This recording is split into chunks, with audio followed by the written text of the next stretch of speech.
Hey y'all, so before I get this video started, let me give a quick shout out. These were the first 3 comments in my last video. If you want to be featured in my next video, make sure you subscribe and hit the notification bell and come show me some love when I drop a new video.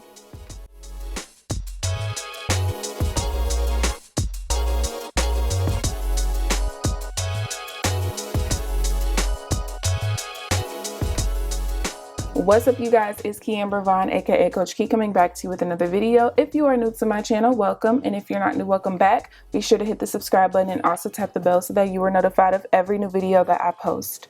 So as you guys can tell by the title of this video, the mock budgets are back, you guys. So really quickly before I get this video started, I'm not going to be in the live chat while this is premiering today because I'm going to be asleep for work. So far it's looking like my work schedule is going to stay Monday, Thursday, but there are weeks like next week where I'm going to work Tuesday, Thursday, and there might be times where I can't even get that schedule. So just know I won't be in the chat, you guys. I'm not ignoring you. So really quickly, the email that this person sent said, "Hello, CoachKe. I've been watching your videos for a while now. I've tried to do the budget allocation system, but I cannot seem to get it to work for me. I'm a single woman, so doing it all on my own can be tough, but God is blessing me daily. Maybe you can help me out in a mock budget. Thank you for all that you do in the finance community. It's great to see a young Black single woman doing her thing, which inspires me. Like I stated, it is tough. Hope to be speaking with you soon." Oh, thank you. So this person actually sent me the information for the May budget, but I'm just now getting around to doing it. And thankfully, she has gone down on some of her expenses, but her income did go down as well. And her mortgage did go up because she was banking on a refinance that didn't happen. And then with the pandemic, her income has gone down just a little bit, not too much, it looks like. So I've already written out her expenses because I ain't gonna tell y'all, but this I keep recording this and then I realized that my mic wasn't even on. So all of the expenses are already out. And the way that I like to do my budgets personally, and I do this with mock budgets as well, I like to start the budget on the first paycheck within that particular month, and then it ends the day before the first paycheck of the following month. I like to do that because I think it's very awkward when you do a budget within like August 1st to August 31st, but your payday doesn't even start until the middle of the month or like a week in. So I just feel like that's awkward. You should always start your budget with a paycheck, period. That's just the way that I see it. So with my income allocation method, you guys are going to see my budgeting method is a little bit different than you see elsewhere, and there takes a little bit of math, but that's okay because money is math and it is what it is. So her mortgage is due on the 1st and it's $1,100. And I can tell you right now, she knows that it's high, you guys. It's a very high mortgage, I mean, considering. But if I'm not mistaken, I think that Dave Ramsey says that your housing can be up to 50% of your income. I'm going to look that up while I'm going through this budget at some point. She has a warranty that is due for $33.74. Paydays are there, and then the rest of her bills come out at the end of the month. This is what I can say thus far. I think it's very good that you have it's technically not separated. So technically this mortgage here, I do want you to go ahead and pay it, of course, on the 1st. But if you are allowed to pay your mortgage by the 15th, I would suggest that you start paying it a little bit late so that you can, because usually most companies allow you to pay it up until the 15th with no like late fee or anything. If you can do that, that would actually make your budget a lot better because you can go ahead and pay it after your payday. Otherwise, your mortgage is going to come here, which is still okay. So you need to go ahead and pay your mortgage now on time, but it's going to be technically part of your July budget, technically, unless you can get this moved down here. So all right, what else does she have? She has some life insurance that's due on the 23rd for $23. Her student loan, she said, went up from $200 to $300. It was in forbearance, I think, for a minute. And then she has a Netflix and Hulu due for $8.99 and $5.99 on the 24th. Her electric bill is usually about $60. Her internet bill comes out for $125 on the 30th. And then her cell phone bill is $90 on the last day of the month. And then we have the mortgage here again. Again, if you can pay this, well, it actually helps you to be down there. I just don't know how much money you have in savings to be able to cover this coming out of your July budget instead, but we'll see what we can do. All right. So that's the first thing that I would say. You could pay it late, more so towards the 15th, do that. Otherwise, it's going to have to come out of your July budget. Okay. So the only thing I'm going to do really quickly is just rewrite in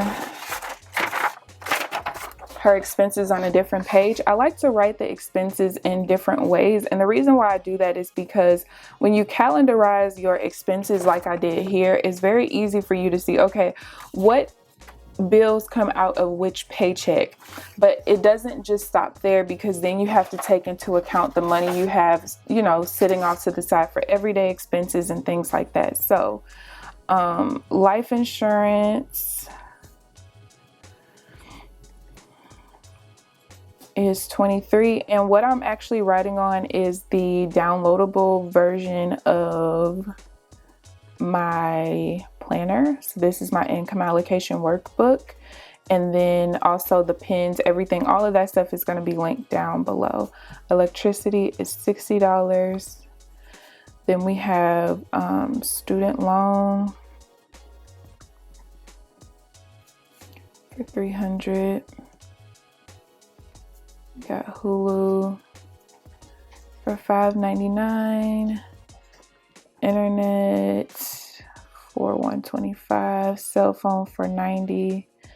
And the mortgage again. So 1, 2, 3, 4, 5, 6, 7, 8. 1, 2, 3, 4, 5, 6, 7, 8. Okay. So now that we have written all of the fixed expenses out, so the first step is to always calendarize your expenses so you can kind of get a visual of what bills come out of what paycheck. The next thing you want to do is kind of list those bills out and sum them up or add them all up. 125, so that you can figure out what it's going to cost you to pay your bills on time. All right, so I can already tell that she has a tight budget.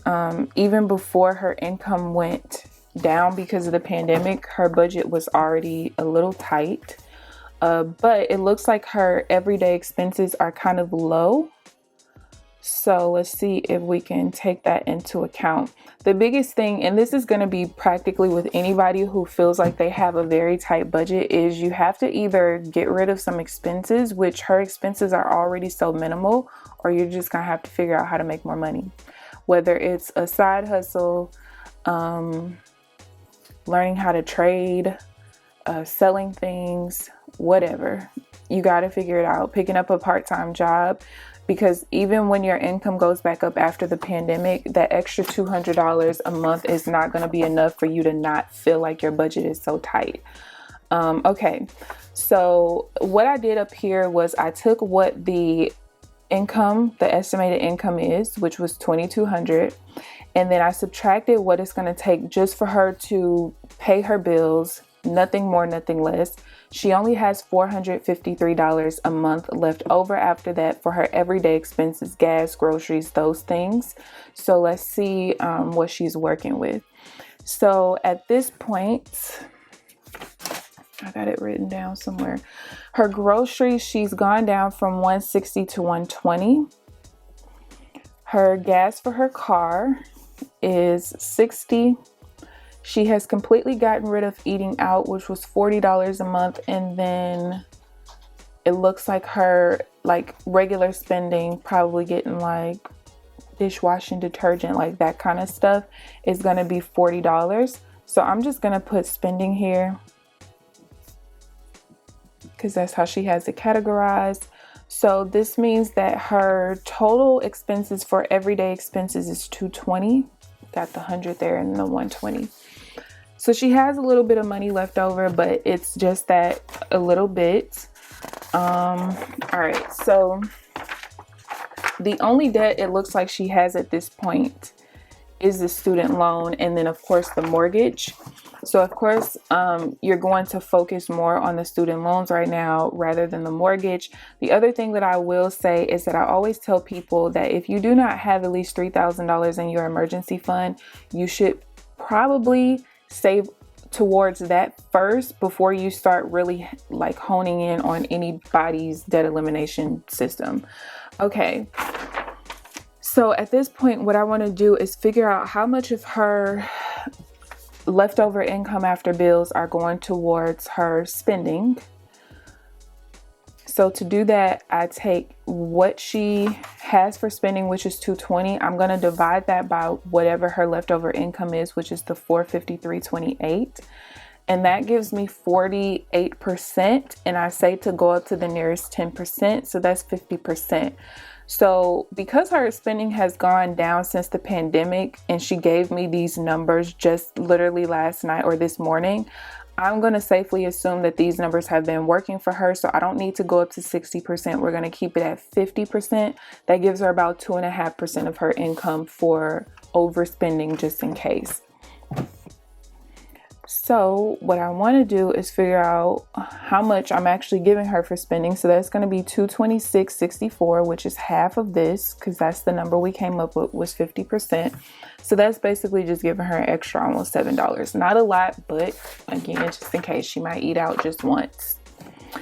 Okay, so the rest of the money needs to be split up in half. So 25% is going to go to savings, 25% is going to go to debt. I know it looks weird because most systems have you to save $1,000 and leave it at that and just throw everything at debt. No, I think it's way more important to save while in debt, again, because of times like this, but it also helps you psychologically, because if you have $200 to send off to your debt, but you only have $1,000 in savings, it's going to be very difficult for you to be able to send that money to your extra debt payments without feeling like, man, I don't even have very much in my savings. So psychologically, when you send that $200 off to your debt, but you also save $200 at the same time, it makes it very easy for you to kind of stay on this journey. This is the same system that I used to eliminate over $26,000 in debt in 18 months, and I saved $17,000 at the same time.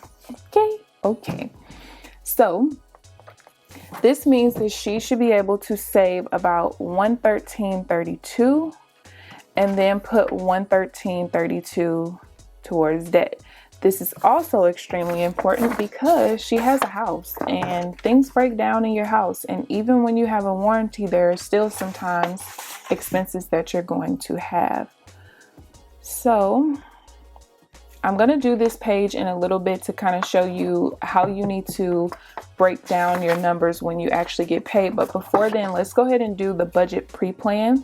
So I'm going to do this 2 different ways, only because her mortgage is due before her budget starts. And I don't know if she has the money to cover that or not. So the first way we're going to do this, the paycheck is due, the paycheck comes on 8/7. This is also a reason why it's very important for you to have a buffer in your account, in your checking account, for times where this happens. The big expenses are due before your paycheck starts and before you kind of restart a budgeting method or start a budgeting method. So we got $1,100. So right now what I'm going to do is I'm going to list out the paychecks and then what bills should be coming out of each paycheck. Now her expenses are again $220, so that's going to give me $110 per paycheck for spending. And I'm going to go ahead and write that in now first, because if I don't, I usually forget it. 110.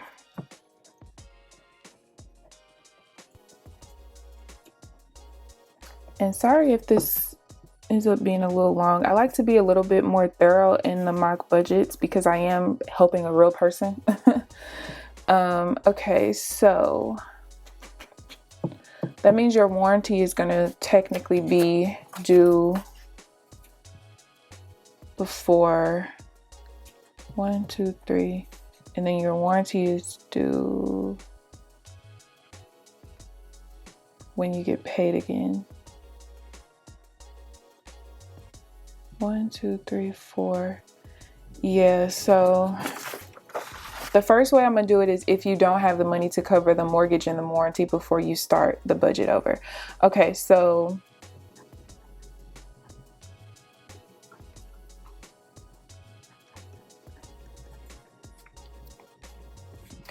then we have the warranty is gonna come out. So as long as you can get your mortgage to where you can pay it by the 15th without being late, you can technically have this one come out of this paycheck, and then you should have $33, $34 left over from your July budget to pay for your warranty. But if not, it's okay. We'll do it this way where you just have to pay it a couple of days late, like 3 days late, but it's not like your warranty is gonna lapse. Okay, so then on this paycheck, literally everything's coming out. Now, the other thing that might help you a little bit is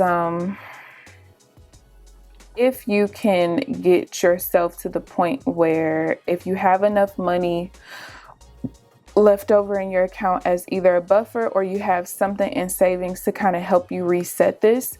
What'll also help is if you save for, oh, actually, it's not going to help you. Never mind. I was going to say to save for half of your mortgage in one paycheck, save for the other half in the next paycheck, and then you pay it on the first. But it's not actually going to help you because all of your expenses are pretty much separated from your mortgage. So we'll just keep it where it is. Your cell phone's going to come out for $90. And then your electric, 1, 2, 3, 4, 5, 6, 7, 8. I'm missing one. Oh, internet. 60.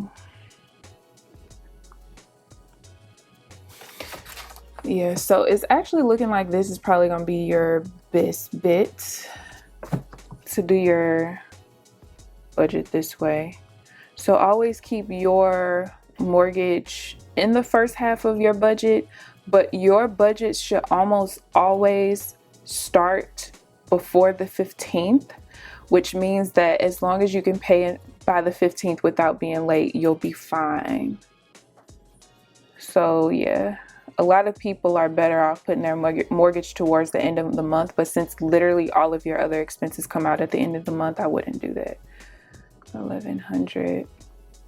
Now, this is going to be, though, a reason why you definitely need a buffer in your account, because with your other expenses coming out, mainly just your spending, you're going to be upside down a little bit at the beginning of your budget, but then you'll have a lot of relief at the end of your budget, though. So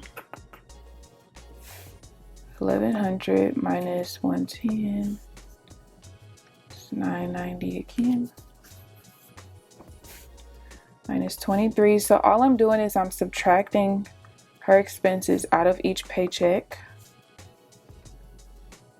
667. So I'm not going to do it a second way, only because this is like an obvious, this is the way you need to do it. And see, a lot of people would see like, oh, I have a whole bunch of bills coming out as far as the number of bills coming out of the second paycheck. So you would think that she would be more screwed on that one, but no, because they don't even amount to what her mortgage is. Minus 125. 377.02. Yeah, so splitting her mortgage wouldn't actually help her, because what it's going to end up doing is putting an extra $500 something in this paycheck, which would make her go negative in this one, but then she would be positive at this one. Now, the one way that that would help is if she has more money left over from paycheck one that helps her to cover the negative amount for paycheck 2, but this is why if you just have, I would say at least a $500 buffer in your account just kind of starting off, it would help you out because it would kind of cover this until you can get down here to the second paycheck 2 weeks later. And as long as you're not overspending, you'll be fine. So the pre-plan is done. Let's go here. So paycheck 1, you're going to be negative $143.74. Paycheck 2, you're positive $377.02.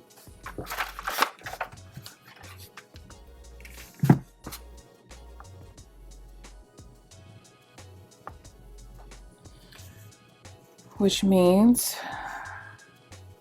I'm meant to add 233.28.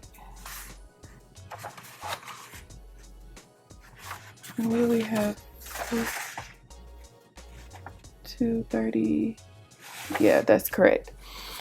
Okay, so the plans for the leftover income, we already kind of talked about this on the previous page, but basically you're going to end up sending half, which is $116.64. The only reason this is a different number than what we have on this page is because remember I gave her the extra like $7 for spending just in case she overspends, but the actual number she'll end up having a little bit more to send off to savings. And then the other $116.64 needs to be an extra debt payment. Remember, once you do my allocation method, whatever you come up with for your debt is an extra debt payment because we already took care of the minimum payments here in our fixed expenses. Now, I'm not sure how much student loans you have, but considering what your minimum payment is, it looks like you probably have $20,000 to $30,000 in student loan debt. So it's going to take you a minute. And this is why I say it's important that you save while you're paying off debt, number one. And it's also why it's extremely, extremely, extremely important for you to increase your income at some point once this pandemic is over. So the last thing is the allocations page. This is going to be very easy for you because your income versus your fixed expenses. So paycheck 1, you're going to get paid $1,100. It's not going to be enough to cover your bills. So that means when you get paid on, what is it, the 7th, just pay your bills as normal and everything. Do your spending the way you normally do. Don't worry about it. On your second paycheck, however, is when you're actually gonna,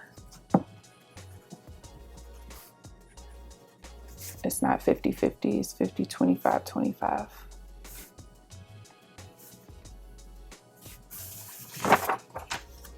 So the second paycheck, when you get paid the $1,100,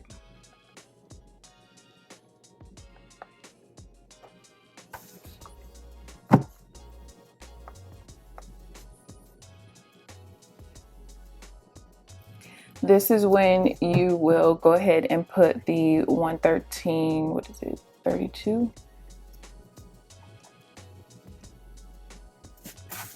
Yes. So first paycheck, do everything normal. Second paycheck, go ahead and send this off to savings and send this off to debt, and you should be absolutely fine. Of course, you just want to check your checking account to make sure that, hey, when I send this $226.64 off, do I have enough to cover the rest of my bills down here, and do I have enough to cover my everyday expenses, which you should by that point. So that's really it. Again, your budget's a little tight, but that's okay. It is what it is at this point. A lot of people are in this predicament right now, but the most important thing that I'm going to tell her, and I'm going to tell any of you guys, is that if you can manage your money right now during a pandemic when your income is lower, once things get back to normal, you'll be just fine. But the problem with some people is that when the world opens back up, their spending is going to go back up, and that's what you don't want to do. So find a hobby that you can turn into some kind of income. just figure out a way that you can make more money without having to get a second job. But if you have to get a second job, hey, you got to do what you got to do to get yourself where you want to be.